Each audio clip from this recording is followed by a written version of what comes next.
어린이날이라는 게 그 아이에게 입장에서는 또 대단한 추억이 될 수 있죠. 예.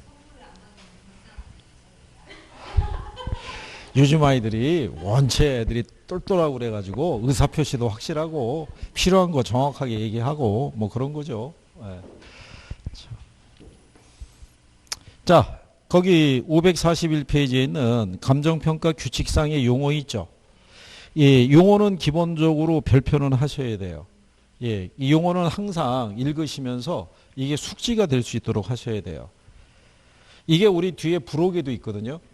예, 부록에 감정평가 규칙을 집어넣은 이유가 매년 여기서 한두 문제는 출제가 돼요. 예, 그래서 용어에 대한 것부터 이걸 앞에서부터 여러분들이 다 해보신 거예요. 묶어놓은 거죠. 그래서 이제 시장가치, 기준시점, 가치형성 요인, 원가법, 적산법, 거래사례비교법, 임대사례비교법, 공시가 기준법, 수익환원법, 수익분석법, 감가수정, 인근지역, 유사지역, 동의수권 있죠. 예, 여기에 기초해서 인용을 한 거니까. 그죠? 그래서 그 규칙 정도 알아두시고요. 그 다음에 이제 543페이지에 가면 물건별 감정평가라고 있죠. 걔도 별표해야 돼요. 그러니까 요즘은 감정평가 규칙 안에서 얘를 또 이제 출제하는데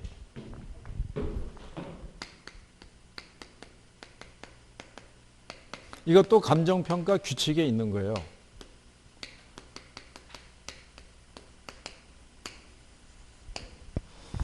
자, 여기에서 우리가 일단 묶어 보시게 되면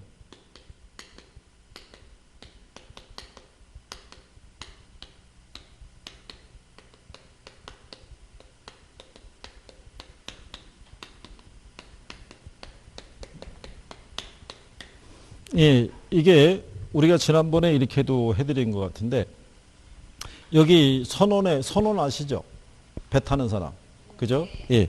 여기에 요 선이 뭐냐면 이게 선박이에요. 그리고 여기 소가 뭐냐면 이게 소경목림이에요. 지름이 작은 묘목이 있죠. 지름이 한 3cm에서 6cm 정도는 얘들은 심을 때 비용을 산정할 수 있기 때문에 원가법으로 써요. 그래서 여기 원이라는 게 뭐겠어요? 이게 원가법이에요. 그러니까 선박 원가법으로 구하고 소경목림 원가법으로 구하고 건물, 항공기, 건설기계 다 원가법으로 구한다는 거예요.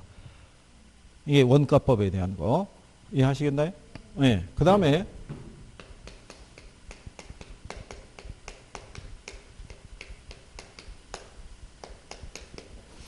요렇게 해서 숫자 돌림 들어간 형제들이에요. 근데 여기 보면은 광 있죠. 얘가 광업재단, 얘가 공장재단, 얘가 영업권, 얘가 저작권. 얘들은 전부 수익환원법으로 구하는 거예요. 무슨 방법으로? 수익환원법으로. 그러니까 여기 지금 흩어져 있는 애들을 묶어주는 거예요. 틀림없이 얘네가 이 시험으로 나올 거라고요. 박스로 주고 얘네 항목을 집어넣고 다음 중에서 수익환원법으로 구하는 애들이 있죠. 예, 고르시오. 원가법으로 구하는 애들 고르시오. 이렇게 출제할 수 있다고요. 그죠? 그 다음에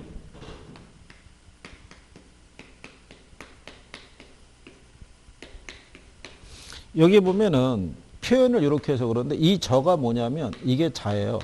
자동차. 단어를 만들기 위해서 저거 과거에 동거했다 뭐 이렇게 이제 문장을 만든 건데 자동차 거래사례비교법. 여기 과 있죠. 과가 과수원이에요. 그 다음에 동이 뭐냐면 동산이에요. 얘들 전부 다 거래사례비교법이에요. 무슨 법으로? 거래사례비교법. 이렇게. 그 다음에 임대료 아시죠? 예. 임대료는요. 성이 같아요. 임대료는 임대사례비교법으로 구하는 거예요. 예. 그리고 이제 추가적으로 해드리면 토지가 있고 건물이 있잖아요. 건물은 당연히 원가법으로 구하고요. 토지는 공시지가 기준법으로 구해요. 적정한 실거래가가 있으면 거래사례비교법으로 구할 수 있는데 얘네를 일괄해서 구하죠. 네? 묶어서 할 때는 거래사례비교법 써요. 일괄해서 할 때는.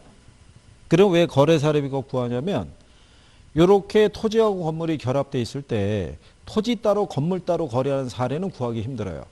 대부분 같이 거래가 되죠. 그래서 일괄해서 거래가 된 거는 다 무슨 법으로? 거래사례비법으로 구한다는 거. 예, 그 정도 그렇게 알아두시면 돼요. 일단은 이 물건별 평가에 대한 기본적인 거를 우리가 정리해 드린 거예요. 그죠? 이렇게 나오면 풀 수 있나요? 어? 이거 어렵지 않게 줘요. 어? 어렵지 않게. 이걸 또 뭐 틀린다는 것도 그것도 참 이상한 거고. 어? 이거는 3방식이 아니잖아요. 계산 문제가 아니잖아요. 이건 제목만 구별해도 맞출 수 있는 거 아니에요. 그죠?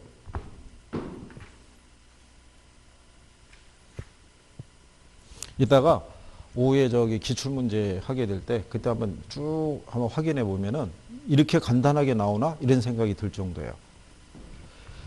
그러니까 이거 틀리면, 그죠? 그러니까 장기적인 계획이 있는 거예요.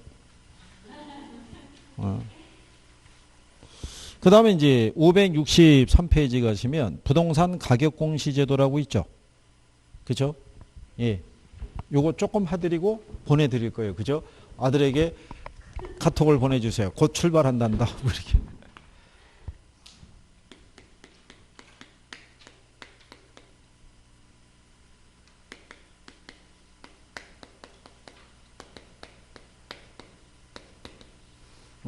여기서는요, 세부적인 거는 나중에 우리가 추후로 하셔도 되고, 지난번에 이렇게 해드린 거예요. 토지가 있으면요, 얘는 표준지 공시지가 하고요. 그 다음에 개별 공시가 있죠. 이렇게 이제 두 가지로 구하는데, 표준지 공시가는 개별 공시가를 구할 때 기준이 되는 게 표준지 공시가예요. 자, 그 얘기 무슨 얘기냐면, 우리나라 전 국토상으로 보게 되면 수천만 필지의 토지가 있을 거 아니에요. 얘를 일일이 다 평가하기가 곤란하겠죠. 그래서 이 평가사들은 전국에 50만 필지 있죠. 이 토지를 표준지로 선정하는 거예요. 그래서 표준지를 가지고, 그러니까 표준지가 그 지역의 지가 수준을 대표하는 토지예요. 그래서 걔를 구한 다음에 걔를 기초로 그 지역 내에 소재하고 있는 개별 토지들이 있죠. 예, 그 토지 가격을 산정할 때 기준으로 사용하는 게 표준지라고 보시면 돼요. 표준지. 그 다음에 주택을 보게 되면요. 단독주택이 있고요. 공동주택으로 나눠지는데, 단독주택을 보면 여기도 표준주택이 있고요. 개별주택이 있어요. 그러면 여기도 역시 표준주택이라는 거는 개별주택 가격을 산정할 때 기준이 되는 게 무슨 주택이다. 그게 표준주택인 거예요. 그러면 여러분들에게 만약에 정부가 과세하죠. 예, 과세를 하게 되면 얘들을 기준으로 과세하는 거예요. 무슨 말인지 아시겠죠? 얘들을 기준으로 과세하는 게 아니라고요. 그죠? 예. 그리고 여기 있는 공동주택이 있죠. 자, 여기 보면 얘네는 표준지 개별, 표준지 개별 이렇게 나는데 얘는 전수조사예요. 이게 시험에 가끔씩 쓰는 거예요. 자, 여기 여러분들이 보시면 공동주택 아시죠? 아파트 연립 다세 걔들은 한 동으로 돼 있잖아요. 그러니까 다 똑같다고요. 구조나 이런 게. 그러니까 여기 중에서 표준주택을 선정하기 어려워요. 그러니까 전수조사하는 거예요. 여기만. 그런데 공동주택을 표준과 개별로 구분해서 우리가 산정한다 그러면 틀리는 거예요. 그래서 그거를 꾸준히 출제를 해주는 거예요.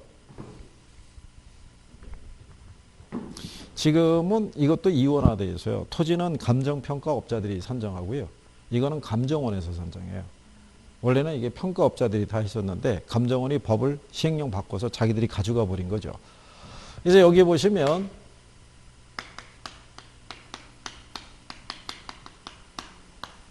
이 공시 기준일은요. 여기 이 가격 공시도에서 하나의 기준 시점인 거예요. 이거는 다 똑같아요. 이건 다 똑같아요. 그 다음에 얘네 결정 공시 주체 있죠. 지난번에 이렇게 해드렸어요.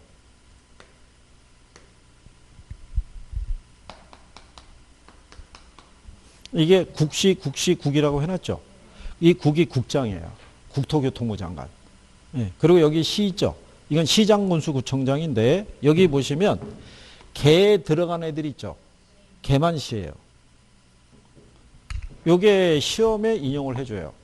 이거를 여러분들 정책론에서도 물어봐요. 예, 부동산 이 가격 공시하는 법률에 의해서는 국토교통부 장관이 개별 공시가를 산정해서 이렇게 하면 틀리는 거예요. 예, 예, 그렇죠. 그러니까 여기서 개 들어간 애들만. 그러면 우리가 얘네 뭐 할 수 있냐면 이인청 할 수 있어요. 이인청 누구에게 하냐면 얘네한테 하는 거예요. 그러니까 여기도 똑같이 뭐가 되겠어요? 국이 되는 거예요. 그죠? 예, 그 다음에 이의신청 기간이 있죠. 이것도 다 출제하는 거예요. 기간이, 자, 여기 보시면 결정 공시일부터 며칠 이내, 예, 30일 이내에 이의신청을 해야 돼요. 그러면 이의신청을 받은 이 결정 공시주체들 있죠. 걔네들은 이의신청 기간이 만료된 날 있죠. 부터 30일 이내 서면으로 답변을 해줘야 돼요. 그죠? 그러니까는 며칠이라는 거예요. 30일이에요.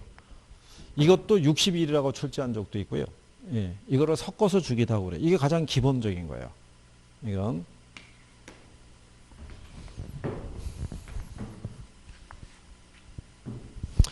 예, 그리고 이제 표준지 공시가로 들어가셔서 우리가 이제 조금 추가적으로 정리해야 될 거는 565페이지 가시면 거기 상단에 표준지 공시가의 조사평가 기준이라고 있죠.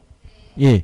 거기 보시면은 여러분 시험에서 나왔던 거는요. 양가로 2번에 보면 실제 용도 기준 평가 있죠. 예. 거기 보면은 공부상의 지목에도 불구하고요. 공시 기준일 현재 실제 용도를 기준으로 평가라고 돼 있어요. 그러니까 공시 기준일이니까 며칠이겠어요? 1월 1일. 그게 여러분 시험에는 뭐라고 줬냐면 이렇게 준 거예요. 현장, 조사, 당시의 이용 상황 이렇게 나오면 틀리는 거예요. 무슨 말인지 아시겠어요? 공시 기준일 현재 이용 상황이고요. 그리고 그 밑에 가면 나지 상정 평가라고 해놨죠. 예, 우리가 앞에서 표준지 평가는요. 나지 상정 평가예요. 건물이 있어도 없는 거로 보고 평가하는 거예요. 그리고 지상권 등 토지의 사용 수익을 제한하는 권리가 있어도 없는 거로 보고 하는 거예요. 그러니까 만약에 시험상에서 자, 표준지 공시가를 산정할 때 지상권이 설정이 되어 있으면 그 가치를 반영해서 평가해야 된다 그러면 틀리는 거예요. 무슨 말인지 아시겠어요? 없는 거로 보고 평가해야 되는 거예요. 그리고 그 하단을 내려가면 표준지 공시가의 공시사항이 있죠. 예, 걔들도 기억은 해 주셔야 돼요. 기억을 할 때 뒤로 넘어가시면 양가로 6번에 지세라고 있죠. 지세. 그게 표준주택 공시사항하고 차이점이에요. 지세가 들어가는 건 표준지만 들어가요. 토지기 때문에. 그리고 여러분 시험에 뭐가 나왔냐면 거기 보면 표준지 공시가의 효력이 있죠. 예, 이 효력에 대해서 시험에 인용이 됐고요. 그 중에 한 가지 알아두실 거는 양가로 4번에 가면 감정평가업자가 타인의 의뢰에 의해서 개별적으로 토지를 감정평가할 때 있죠. 예, 그 기준으로 삼는 거는 표준지 공시가를 기준으로 평가하도록 되어 있는 거예요. 그리고 이제 토지가 있을 때요. 여기 얘가 일단의 지역이 있을 때 얘가 표준지로 정해졌잖아요. 그래서 표준지 공시가가 정해졌죠. 그러면 이걸 개별 공시가로 보는 거예요. 그러니까 따로 개별 공시, 표준지로 선정된 토지에 대해서는 개별 공시가를 따로 또 산정하진 않아요. 그러니까 표준지 공시가를 곧 개별 공시가로 본다 이런 얘기예요. 이해하시겠나요?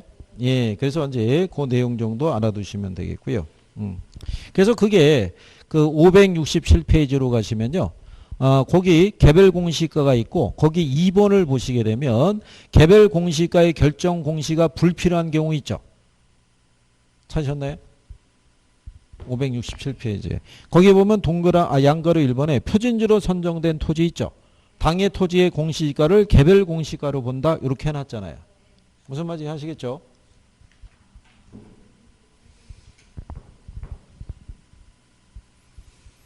그 다음에 이제 뒤로 넘어가시게 되면요. 그 양가 위에 5번에 개별 공시가 공시기준을 다르게 할 수 있는 토지가 있죠. 거기 보시면 공간정보의 구축 및 관리 등에 관한 법률에 따라 분할 또는 합병된 토지 있죠. 그게 1월 1일부터 6월 30일까지 사이에 사유가 발생하잖아요. 그러면 그게 며칠 날? 7월 1일 날. 그 얘기는 무슨 얘기냐면 여기 있는 개별 공시가 있죠. 예. 얘 결정 공시일이 며칠이냐면 5월 31일이에요. 그러면 얘네가 뭐가 들어가겠어요? 이인청이 들어가면은 6월 1일부터 6월 30일까지 한 달이라고요. 예, 그러면 며칠을 기준으로 7월 1일자를 기준으로 다시 결정 공시할 수 있다는 얘기예요. 무슨 말인지 아시겠나요? 근데 여기 있는 요 개별주택 있죠? 개별주택 가격의 결정 공실이 4월 30일이에요. 3월 30일은 얘는 이인청이 5월 1일부터 5월 30일까지 이루어지겠죠. 그럼 얘는 6월 1일을 기점으로 다시 평가할 수 있다는 거예요. 다시. 요게 바뀌어서 한번 나온 적이 있어요. 요게. 그래서 두 개의 결정 공실 정도는 알아두시는 게 필요할 것이다. 그 다음에 그 밑에 가면 토지가격 비준표라고 해놨죠. 이 토지가격 비준표는 얘를 기준으로 만드는 거예요. 표준의 공시가를. 얘를 기준으로 토지가격 비준표를 만들고요. 그거를 기준으로 개별 공시가 산정할 때 격차를 보정해 준다고 보시면 돼요. 그러니까 개별 공시가를 기준으로 토지가격 비준표를 산정한다면 틀리는 거예요. 표준지 공시가를 기준으로 산정한다 이런 얘기예요. 그 다음에 이제 주택 가격에 대한 부분에서 보면요. 옆에 가면은 표준주택 가격의 조사 산정 기준이라고 있죠. 네, 거기 가면은 이 동그라미 3번에 굵은 글씨로 이렇게 해놨죠.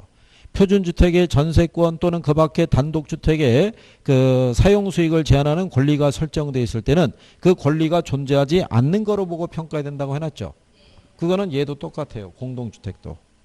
여기 있는 이 표준주택이나 공동주택은 전세권 등이 설정이 되어 있으면 없는 거로 보고 평가하는 거예요. 이해하시겠죠? 예. 그 다음에 그 밑에 가면 표준주택 가격의 공시사항이 있죠. 예, 요게 표준지 공시사항하고 거의 유사해요. 근데 지세가 있느냐 없느냐의 차이점을 잘 살펴보시면 될 것 같고요. 예, 그 다음에 뒤로 쭉 넘어가셔가지고 570페이지 맨 하단에 가면 개별주택 가격 공시기준일을 다르게 할 수 있는 단독주택이 있죠.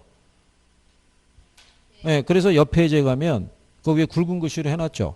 1월 1일부터 5월 30일까지 사이에 사유가 발생한 해는 그해 6월 1일자로 하라고.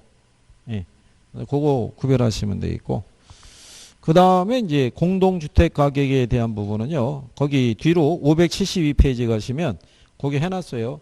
공동주택 가격의 조사 산정 기준이 있죠. 거기 하면 양가로 3번에 굵은 글씨로 해놨죠. 공동주택에도 전세권, 그 밖에 사용수익을 제한하는 권리가 있으면 없는 거로 보고해야 된다고. 예. 그 다음에 그 밑에 가면 맨 끝에 5번에 가면 공동주택 가격 공시의 효력이라고 해놨죠. 예, 아까 얘기가 똑같아요. 여기서 주택이 있잖아요. 주택에 대해서 과세할 때 있죠. 과세할 때는 얘가 기준이 아닌 거예요. 개별주택과 공동주택 가격을 기준으로 얘가 주택시장의 가격 정보를 제공하고 과세 등의 업무에 관련해서 주택가격 산정할 때 그 기준으로 쓸 수 있다는 거예요. 그죠? 이 신청은 한 거고요. 그 다음에 옆 페이지 가시면 비주거용 부동산이라고 있죠. 예, 걔는 따로 뭐 특히 하실 거는 없어요. 왜 없다고 그러냐면 거기 보면 이제 비주거용 무슨 부동산이 있냐면 비주거용 표준 부동산이 있고요. 비주거용 개별 부동산이 있고요. 비주거용 집합 부동산이 있어요. 이게 이제 상가나 오피스텔 이런 애들 있죠. 얘들 하게 할 때 얘기인데 여기도 똑같아요. 여기 개 들어간 애들 있죠. 얘만 시예요. 나머지는 다 국장이에요. 이 신청 기간도 똑같아요. 다 똑같아요. 그러니까 얘네가 아직 시험상에서는 인용이 안 된 거예요. 그래도 한 번 정도는 활용할 수 있겠죠. 전혀 안 보면 당황할 거 아니에요. 이거 바꿔갖고 여기는 국장 이렇게 되는 건 똑같아요. 그러니까 그런 요건으로 보시면 돼요. 공시사항도 거의 같다고 보시면 돼요. B자가 들어가느냐 아니냐 이 차이점이라고 보시면 돼요. 그래서 이제 이런 내용까지 정리를 해보신 거예요. 자, 그리고 이제 다음 주부터는 이제 요약집으로 우리가 이제 진행을 한번 요약집을 하게 되면요. 나가는 속도가 조금은 더 빨라질 수 있죠. 불필요한 것도 뺐으니까. 쭉쭉쭉 가야 되니까. 그리고 아까 말씀드린 것처럼 두 개를 놓고 비교하면서 한쪽으로 몰아서 정리하시는 게 도움이 될 수 있다는 거. 그렇죠? 예. 그리고 오해하는 저기 뭐죠? 이 기출에 대한 것도 예, 좀 더 쭉 가져야 돼요. 쭉 가서 투자는 넘어 뭐 이렇게 쭉 갈 수 있도록. 그죠? 그러니까 어쨌든 뭐 이제는 돌아가기에는 너무 멀리 온 거예요. 그렇지 않겠어요? 요즘 박찬 여기 요즘 이 바닥에 들어온 거 후회하지는 않나? 괜찮아요. 근데 나중에 이제 7월 달 되면 또 이제 상황이 또 어떻게 될지 몰라. 근데 뭐든지 포기하지 않고 열심히 할 수 있다는 것에 지금 제가 볼 때는 이 시험이 끝나고 나면은 다시 이렇게 국가고시에 도전할 만한 기회라든가 어떤 그런 각오가 생기기가 쉽지는 않아요. 어떻게 보면 이게 인생에 있어서 마지막으로 도전하는 시험일 수도 있는 거예요. 그죠? 그게 나중에 10년, 20년 뒤에 그게 아주 좋은, 그죠? 즐거운 추억이 될 수 있게끔 열심히 하시는 게 필요하죠. 그죠? 자, 오전 수업은 여기까지 하겠습니다. 고생하셨습니다. 수고하셨습니다.